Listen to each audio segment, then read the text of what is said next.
नमस्कार आप सभी को। मैं आचार्य राशि आज आप सभी के समक्ष बुद्ध के दिखाए हुए सत्य के मार्ग और बुद्ध के दिखाए हुए सिद्धांत के बारे में बात करना चाहूँगा आप सभी के समक्ष, क्योंकि हम सभी के जीवन में ये बहुत ही महत्वपूर्ण है बुद्ध के दिखाए हुए सिद्धांत और बुद्ध के दिखाए हुए सत्य के मार्ग को जानना।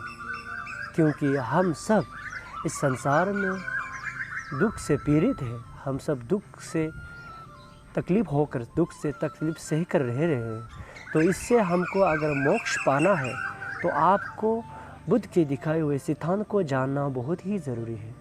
तो बुद्ध कहते हैं कि ये संसार एक दुख का नगरी है, ये संसार एक दुख का भंडार है। और बुद्ध कहते हैं कि जब तक ये सृष्टि रहेगी दुख आपके साथ साया की तरह, आपके परछाई की तरह आपके साथ रहेंगे। ये सत्य है। तो इसीलिए लेकिन यहाँ पर कुछ व्यक्ति कहते हैं कि जो बुद्ध के दिखाए हुए सिद्धांत और बुद्ध के दिखाए हुए सत्य के मार्ग है, ये एक निराशावादी धर्म है।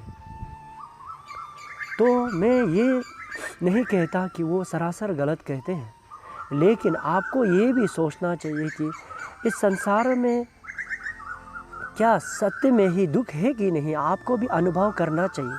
क्या बुद्ध सत्य कहते हैं कि नहीं? बुद्ध खुद कहते हैं कि जो मेरा प्रवचन मैंने दिखाए हुए राह क्यों ना हो, आपको पहले परखो और देखो और बाद में जाकर आप उसे अपनाना।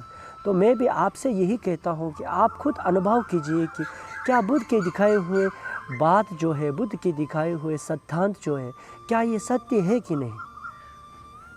तो मैं कहना चाहूँगा ये सत्य ही है। बुद्ध कहते हैं कि जब आप पैदा होते हो तो आपको दुखों का पहाड़ सहना पड़ता है। जब आप माँ के कोख में होते हो तो आपका जो शरीर होता है वो बहुत ही नरम होता है। तो इसीलिए जब आपके माँ कोई गर्म भोजन या कुछ तीखा कुछ भोजन ग्रहण करते हो, तो जब आपके सामने आपके पास आते हो तो वो उनको बहुत ही कष्ट पहुँचती है। ये भी एक दुख है। और जब आप कोख से बाहर आते हो तो आपका बदन इतना नरम रहता है कि कोई आपको पकड़ता है तो उनको ऐसे अनुभव होता है कि उनका शरीर में किसी ने कांटा चुभ दिया हो, ऐसे अनुभव होता है। तो ये भी एक दुख है। और आप बड़े होते हो, बड़े होने के बाद जो आपका शरीर है, जो आपका जो देखने का जो आपका शरीर जैसे देखते हो वो बदल जाता है। तो उनमें फिर हमको दुख होता है, हम बुढ़ापा आ जाते हैं। शरीर पे आपको देखने का जो वो है वो सब कम हो जाता है, शरीर में ताकत कम हो जाती है। तो ये सब भी आपको एक दुख सताता है।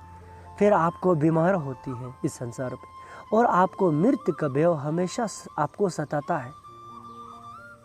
तो ये सब एक दुख है, बुद्ध ने हमें अवगत कराया है। तो इसमें कुछ लोग कहते हैं कि ये एक निराशावादी धर्म है। तो मैं ये नहीं कहता हूँ कि ये निराशावादी धर्म नहीं है।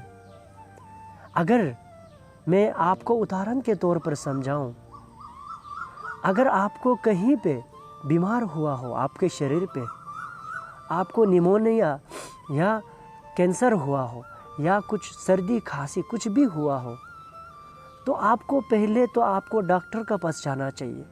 उनको पास जाकर आपको चेक कराना चाहिए कि मुझे क्या बीमार हुआ है।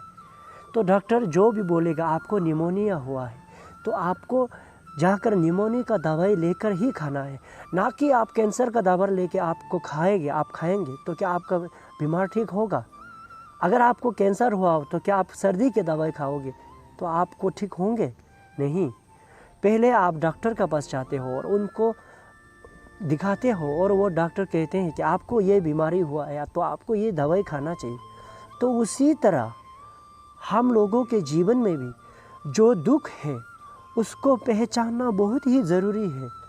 जो दुख है उसको नहीं पहचानोगे तो इस दुख को दूर करने के लिए आपका पास जो उपाय है वो आप नहीं खोज पाओगे, नहीं जान पाओगे कि इस दुख को कैसे ख़त्म करें। आप कहीं नगरी पे जा रहे हो, उस नगरी का रास्ता नहीं तो आप उस नगरी को पाने के लिए कोशिश करते हो, तो यह आपकी मूर्खता है। तो उसी तरह आपको दुख खत्म करना है आपके ज़िंदगी से, तो आपको दुख पहचानना बहुत ही ज़रूरी है। ये बहुत ही महत्वपूर्ण है। इसीलिए कहते हैं कि बुद्ध, ये संसार एक दुख का भंडार है, इसको पहचानना बहुत ही महत्वपूर्ण है। जब आप इसको पहचानोगे तो आप इसको अपने संसार, अपने जीवन से इसको मुक्ति पाने के लिए राह को भी आप पा सकते हो। तो आप सभी से यही कहना चाहूँगा कि दुख को पहचानने के लिए कोशिश करें, पहचान कर उनको कैसे आपके शरीर से, आपके ज़िंदगी से उसको कैसे मोक्ष पाना है और उसको कैसे ख़त्म करना है, ये सोच भी रखना चाहिए। तो बुद्ध इसीलिए आप सभी को कहते हैं कि ये संसार एक भंडार है, दुख का नगरी है। तो इसमें कुछ अन्य लोग कहते हैं कि निराशावादी धर्म है। मैं आप सभी से यही कहना चाहूँगा, बुद्ध कभी निराशावादी धर्म नहीं दिखा सकते, क्योंकि बुद्ध है। बुद्ध ने सत्य के मार्ग को हम सभी के जीवन में मोक्ष का रास्ता खोला है। तो आप सभी से ये जानना बहुत ही ज़रूरी है, ये महत्वपूर्ण है। धन्यवाद।